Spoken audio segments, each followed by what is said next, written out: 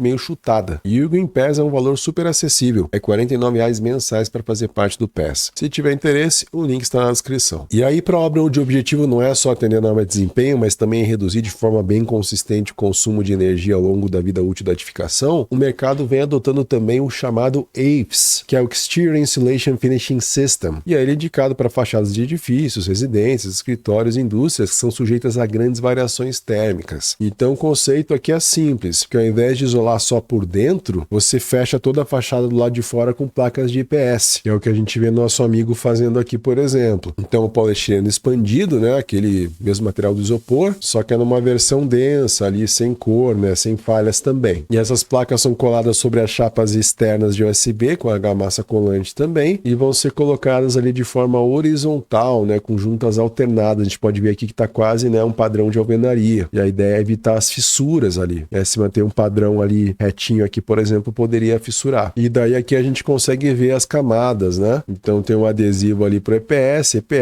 adesivo, malha de fibra, uma base coat, pintura e revestimento depois. Então o que a gente tem é a eliminação do que a gente chama das pontes térmicas. Pontes térmicas são aqueles pontos fracos, né? Entre um telhado e uma parede, por exemplo, em que o ar quente pode querer sair quando está muito frio, ou se está muito quente, o ar quente quer entrar, né? Então são possibilidades bem interessantes a serem pensadas. E aí esse tipo de decisão, né? Quanto isolar, quanto controlar o calor que entra pela fachada, o que acontece quando o sistema construtivo é leve e não tem inércia térmica para segurar o calor, como por exemplo esse caso que eu comentei da alvenaria. Isso aconteceu num projeto que a gente acompanhou, que ele é em Itatiba, interior de São Paulo. É um projeto assinado pela Bela Guevara e é um conjunto de 3 residências unifamiliares, e aí eles têm um sistema construtivo envoltória leve, e aí o diagnóstico inicial identificou temperaturas ali de até 35 graus Celsius no verão, ganhos térmicos também concentrados ali pela radiação solar direta, e aí sem um controle solar e sem isolamento adequado, as casas iam sofrer com aquele problema do steel frame que eu comentei, calor entrando rápido sem nada para segurar. E aí a gente fez uma análise bioclimática e encontramos algumas frentes de atuação. Então uma foi a ampliação dos beirais, como a gente está vendo aqui, outra foi o sombreamento também das aberturas nas fachadas norte, leste e oeste, e aí a gente consegue reduzir a carga de radiação que chegava nas paredes, e depois a gente vai sugerir também outras aberturas novas, que vão ser organizadas mais para ventilação cruzada com aquele fluxo contínuo de ar ali entre os ambientes. E a última estratégia também que a gente adotou foi a aplicação de isolamento térmico na fachada oeste, aquele lado que recebe o sol da tarde, que é o período mais crítico. E aí com a junção das estratégias, por exemplo, aqui a gente tem sala e cozinha, né, das 3 casas e dormitório. As horas de conforto atuais estavam, por exemplo, em 72% aqui, passou para 78%, 75% para 79%, 75% para 80%, e assim a gente conseguiu evoluir a porcentagem das horas de conforto das pessoas dentro da casa. E quando a gente vê essa porcentagem, isso significa conforto térmico adequado, mas sem o uso ali de ar-condicionado. Então você está confortável naturalmente dentro da sua casa. E aí juntando isso com outra estratégia, a gente vai aumentando essas horas de conforto. Então passou de 72% aqui para 85%. As salas e cozinhas tiveram esse aumento de mais ou menos 10, 12% aqui de conforto, e os dormitórios cerca aí de 6%. E isso não acontece por acaso, né? Isso acontece porque as decisões sobre controle solar, sobre ventilação e sobre isolamento, elas foram feitas antes da obra fechar, quando ainda era possível ajustar ali um beiral, quando era possível reposicionar uma abertura, definir também a espessura de isolamento sem custos adicionais, que é bem diferente de você pegar e isolar a casa inteira sem ter esse conhecimento. Você vai gastar muito mais para fazer isso. Então essa é a nossa busca aqui, entrar no projeto antes da obra começar, rodar simulações, comparar as alternativas, buscar o que tem melhor custo-benefício e definir as especificações com base no desempenho. Então é isso que a nossa consultoria em eficiência energética faz. E isso vai acontecer, obviamente, que antes da obra, quando ainda é possível, né? Mudar uma espessura de isolamento, ajustar um tipo de vidro, reposicionar um brise sem custo adicional também. Porque quando isso não é feito, pode ter certeza que vai ter uma conta ali e você vai estar pagando pelos próximos 30 anos, mês a mês, um pouquinho a mais todos os meses. Então, caso você queira falar com a equipe Green para uma consultoria, link na descrição. E claro que a gente tem também uma relação com o carbono, né? Toda obra gera emissões de carbono antes de receber o primeiro morador, que é o que a gente chama de carbono incorporado, ou seja, o que está nos materiais ali que vão ser usados na construção, né? Cada material que é fabricado, ele vai chegar na obra, vai ter passado por um processo que emitiu carbono, e aí a obra também vai emitir carbono. Depois tem o consumo de energia também, que a gente chama de carbono operacional. E numa casa aqui de 61 metros quadrados, essa comparação entre alvenaria e steel frame mostrou uma diferença bastante relevante também nessa fase de fabricação e transporte dos materiais. Tá nesse estudo aqui, estudo comparativo da emissão de CO2 e energia embutida entre estruturas de alvenaria e steel frame. E aí você pergunta, por que a alvenaria emite mais carbono? A alvenaria emite mais devido à razão química, porque o cimento tem um cozimento ali de calcário, né, e a temperatura vai ser alta, e esse processo libera CO2 tanto pela queima do combustível, quanto pela própria reação química ali do calcário. Então, no cálculo das minhas, elas chegaram em 5,9, né, toneladas de CO2. Toneladas de CO2 equivalente. Isso só na fase de fabricação e transporte dos materiais, com a maior parte vindo ali da produção do cimento. Já o steel frame nessa fase tem uma emissão menor, porque o aço, apesar, né, da gente saber que o aço exige muita energia na produção, ele é reciclável